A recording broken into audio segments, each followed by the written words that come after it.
ทีถึงเวลาที่จะออกรายการธรรมะ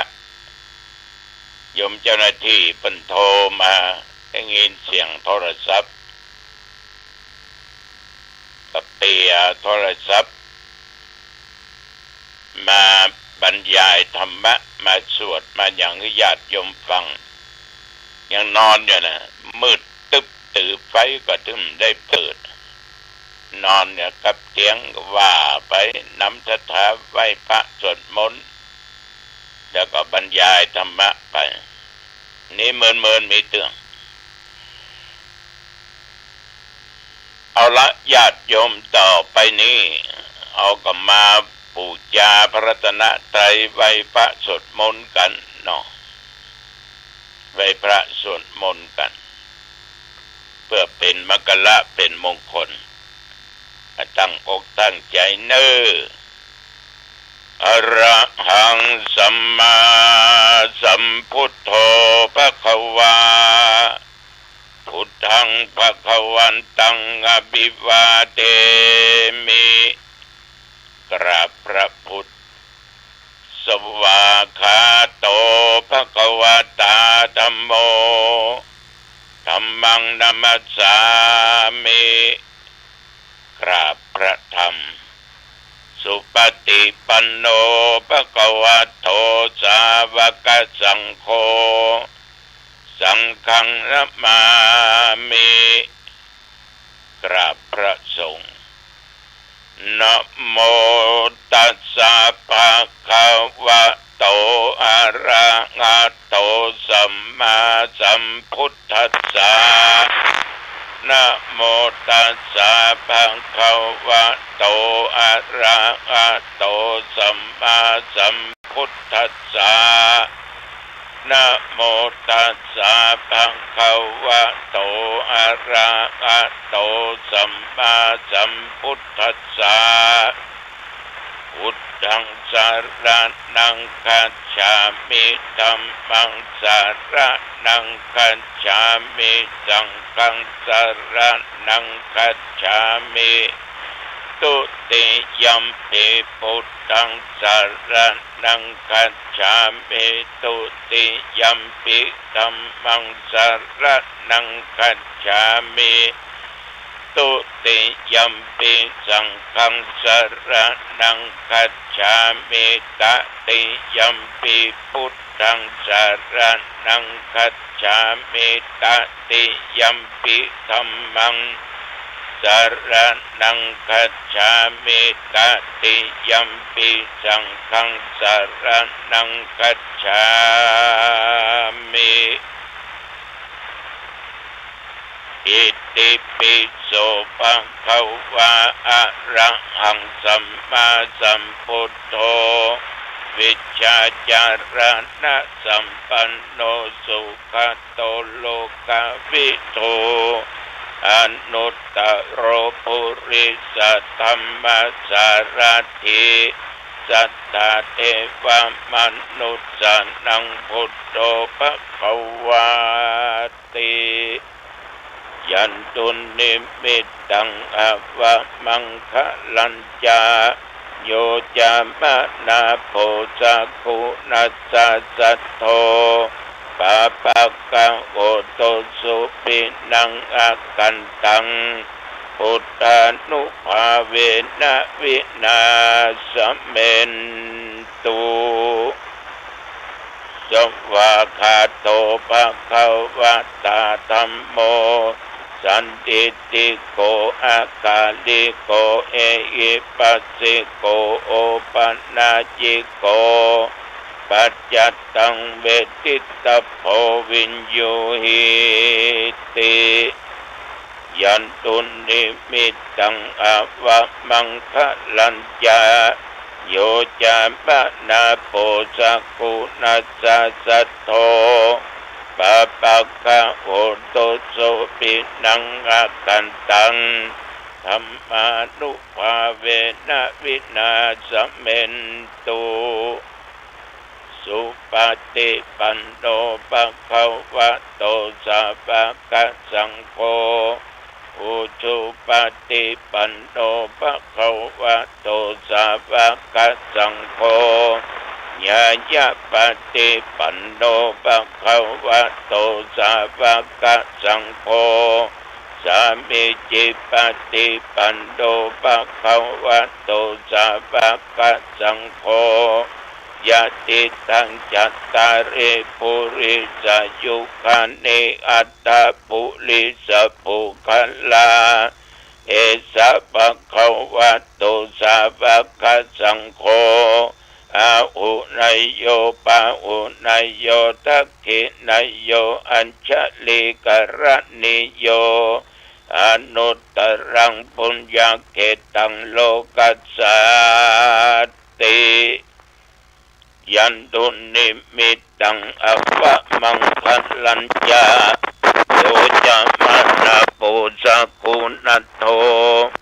ปะปะกังโอตุสุดังอาคันตังสังขานุภาเวนะวินาสเมนตุ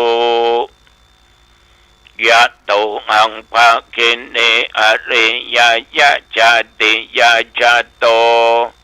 นาปิจานามิสันจิจาปันนังชีวิตาบุโรเปตาเตนะสัจเจนะโสติเตโอตุโสติกัปปัสสะยะโตอังภาคินีอริยยะจาติยะจาโตนาปิจานามิสันจิจาปันนังชีวิตาบุโรเปตา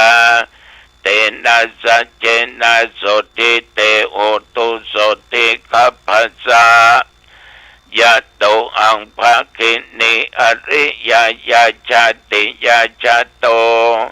นาปิจานามิสันจิจาปันนังชีวิตาบุโรเปตาเตนะสัจเจนะโสติเตโอตุโสติกัปปัสสะโพชังโคสติสังคโตธัมมานังวิจโยตถาวิริยัมปิติปัสสติโพชังคาจัตถาปะเรสัมมาตุเปกะโพชังคาสัตติเตสัพพทัสสินามุนีนาสัมมาตคัตตาภาวิตาภาอุริกัตตาสังวัตตันเตอภิญญายานิพพานายาจะโพธิยาเอเตนะสัจจะปัจเชนะโสติเตโอตุสัพพทาเอกัสสมิงสัมมะเยนะโทโมคคัลลานัญจกัสสปังกิลาเนตุกิเตติสวาโพชังเกสัตตะเทสัญเยเตจันตังอภินันติตวาโรคามุตจิงสุตังคะเนเอเตนะสัจจวัชเชนะโสติเตโอตุสัพพทาเอกตาธรรมราชาปิเกลัญเยนะปิปิริโตยุนดาเตเรนะตัญเยวาพนาเปตวานาสัทลังสัมโมติตวาจะอาปัฏฐา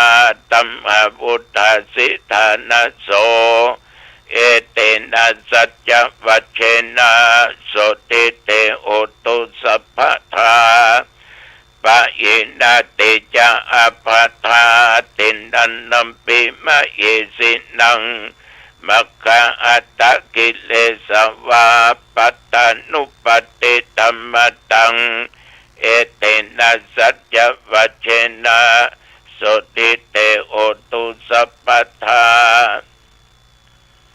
ภวตุสัพพมังคลังรักขันตุสัพพเทวตาสัพพพุทธานุภาเวนะสัทธาโสติภวันตุเตภวตุสัพพมังคลังรักขันตุสัพพเทวตาสัพพธรรมานุภาเวนะสัทธาโสติภวันตุเตภ ภวตุสัพพะมังคลังรักขันตุสัพพะเทวตาสัพพะสังฆานุภาเวนะสัทธาโสติภวันตุเต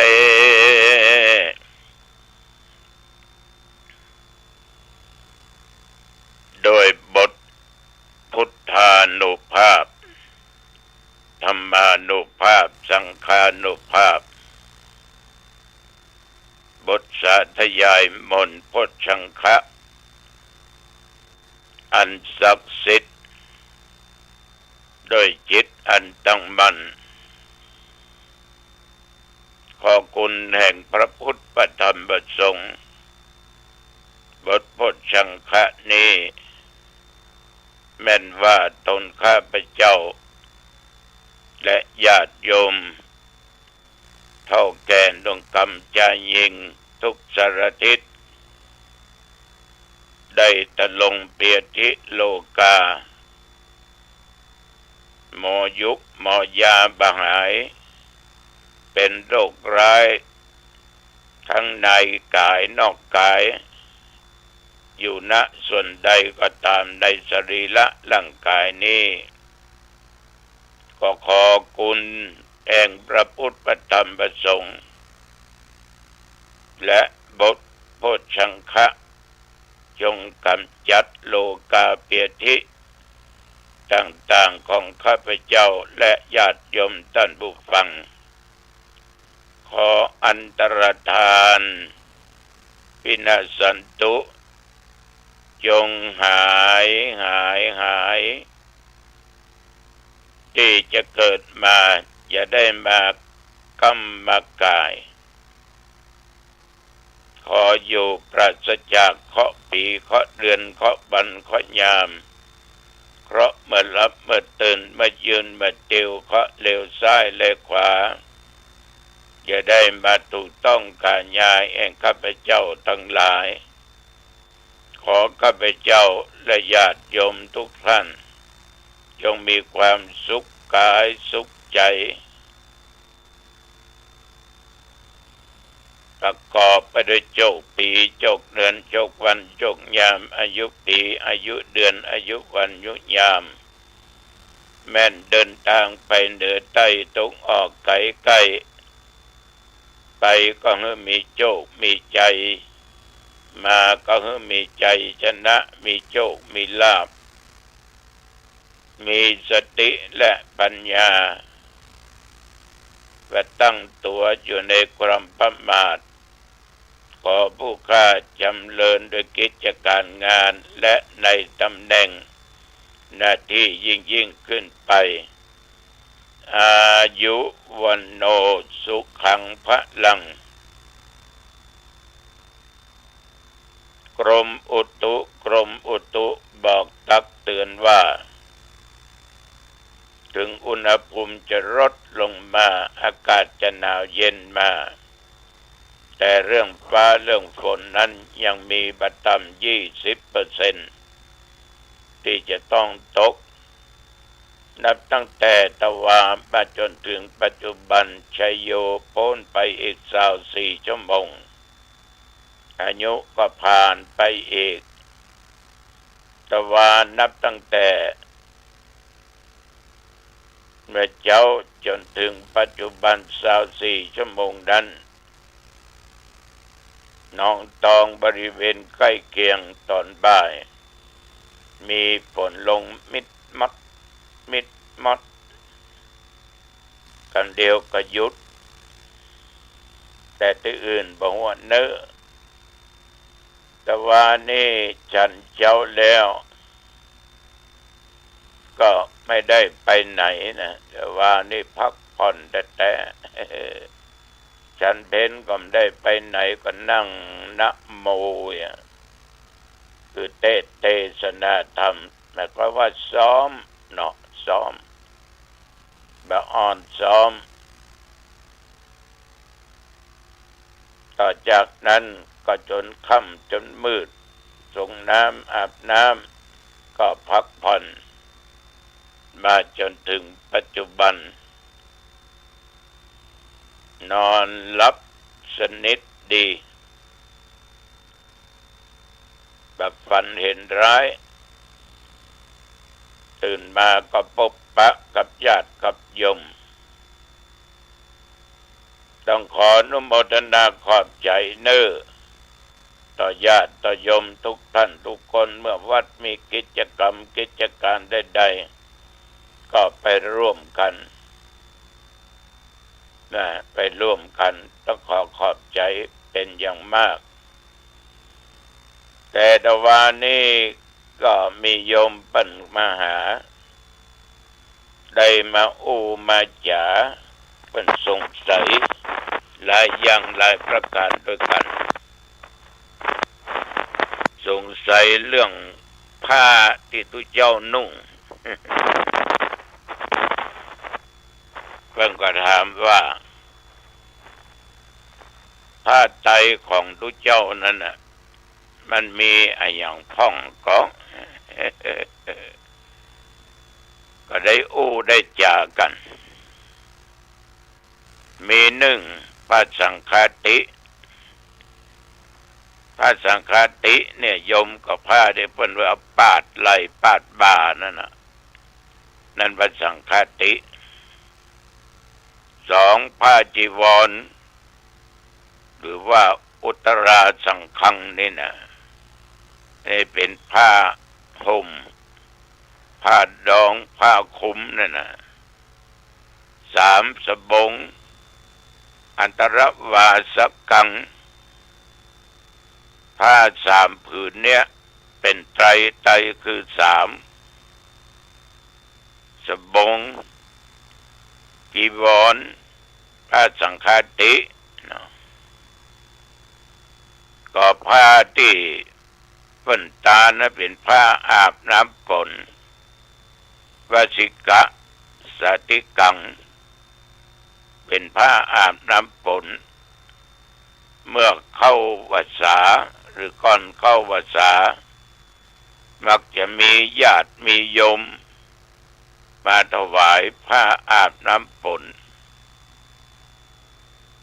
เปิ้นบ่ฮือตุเจ้าพระสงฆ์องค์เน้นเปิดกายอาบน้ำต้องปิดบังสรีระร่างกายมันปิดบังบ่ได้ประเจิดประเจ้อบ่ได้เผยกายเพราะเรื่องราวมันมีตั้งแต่สมัยครั้งพุทธกาลละฉะนั้นก็เลยนั่งจ่าถึงผ้าญาติโยมเพิ่นได้เข้าใจแล้วก็มาถามว่าสีมันยังเหมือนกันอันนี้มันก็ถึงนักแกะเพราะว่าโรงงานเพิ่นก็ทำมาอย่างนั้น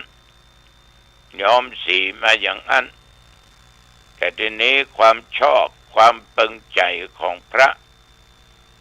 มันก็แต่ละตนแต่ละองค์มันก็ชอบบ่เหมือนกันถึงว่ามติของคณะสงฆ์ว่าตั้งหุ่นเหนือเอาเนี่ยขอนิมนต์ใส่สีทองสีเหลืองบางที่ก็เหลืองไปอย่างเหลืองบ่เหมือนกันเข้มก็มีจางก็มีเปิดเยอะก็มีบางที่ก็ต้องมีสีลาดแจ้งกับงานหลวงอย่างวันสำคัญก็เนี่ยอย่างวันที่กทำบุญถวายเป็นพระราชกุศลแด่สมเด็จพระนางเจ้าสิริกิติ์พระบรมราชินีนาถหรือว่าพระบรมราชชนนีพันปีหลวงตัวเจ้าได้เข้าพิธีด้วยกันก็ต้องใส่สีราชสีกั๊กอ่อนๆนั่นน่ะผีย้อมฝาดแล้วมันนุ่งกันอย่างมดก็จะปึงจะงามเหมือนกันกั๊กก็มีกั๊กอ่อนกั๊กสีแล้วกั๊กแก่กั๊กดำก็มีบางตนก็ชอบไปสีอีกอย่างหนึ่งแก้กันยากเพิ่นก็ฟังว่าเตื้อไปนิมนต์ไปสวดที่บ้านตุหลงคนละสี ขนาดตนเดียวพระอังสะก็สิงสบงก็สิงจีวรก็สีใส่ไป2 ผืน 3 ผืนสียังเหมือนกันกัดคงหลายเลนมันก็ดีเนาะตามธรรมชาติต้องไปกึดอย่างนักขอมันนุ่งเนี่ยก็ดีกับเปยตัวร่อนจ้อนฉะนั้นญาติโยมเพิ่งก่อข้องใจเพิ่งก็เลยอู้เลยจ่าเลยถามก็ตอบเพิ่นฟังผ้าสังฆาตินั่นน่ะแต่ว่าเดินทางไกลน่ะเอาผ้าห่มมาด้วยขี้มาเป็นผ้าห่มได้นอนที่ไหนเอาห่มได้นะฉะนั้นเรื่องผ้าของตุเจ้าของพระของเน้นเนี่ยที่สำคัญก็ไตรจีวร3 อย่างมีสบงสังฆาติแล้วก็ผ้าจีวรที่เขามีพระอังสะใส่ก็มึมเปิดตัวมีประคตเอวแถมนะมีประคตเอวมันต้องมัดด้วยประคตเอวผ้าลัดอกมัดอกอันนี้ก็เป็นเรื่องของผ้าที่ตุเจ้าพระเนนเปิ้นใส่กันนะฉะนั้นก็ขอบใจต่อโยมเนอะที่สงสัยก็มาอู้มาจ่าแล้วก็วกไปเรื่องทำบุญเหรอเรื่องกระทำบุญ7 วัน100 วันเอาจะทำได้ก็ว่าทำก็ได้ก็อันนี้ก็สุดแล้วแต่บางที่ที่เสียศพแล้ว7 วันนิมนต์ไปสวดสังฆะเอาพร้อมเมื่อใดก็เอาเมื่ออันก็ได้นั่นเป็นการกำหนดกันมันปึงบ่ได้เป็นอย่างนั้นเอาก็อย่างนั้นเนี่ยถ้าเอาพร้อมเอามาได้อยู่มันก็เนี้ยเมื่อใดก็ได้100 วันจะทำก็ได้ไม่ทำก็ได้50 วันก็อย่างเดียวกันที่เพิ่นกำหนดไว้ประกอบแปลงใจหานั่นนะว่าเขาพร้อม50 วันก็ทำ10,000 ไป100 วันก็ทำมากทำน้อยก็แล้วแต่เขาหรือว่ามันมาถึง100 วันก็ใจได้พร้อมท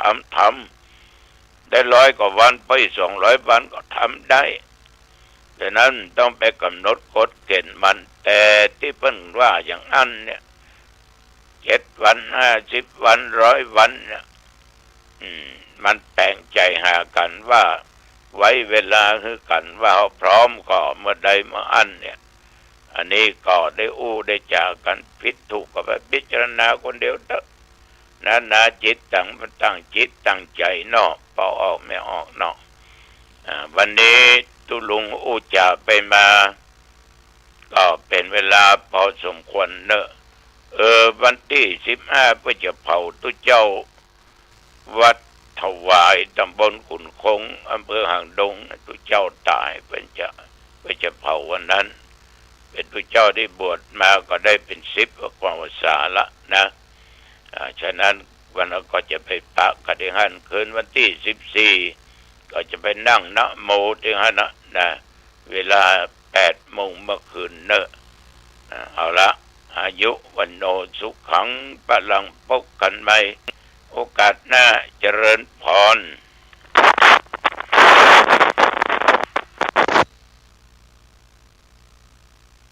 ธรรมสาระก็เป็นส่วนหนึ่งของการบอกธรรมกล่าวธรรมในการนำเสนอสาระธรรมที่เกี่ยวกับศีลสมาธิปัญญาและวิมุตติญาณทัศนะนะครับก็เป็นส่วนที่เราก็เข้าใจว่าทางพ้นทุกข์มักมีองค์8ในทางพระพุทธศาสนาที่องค์สมเด็จพระสัมมาสัม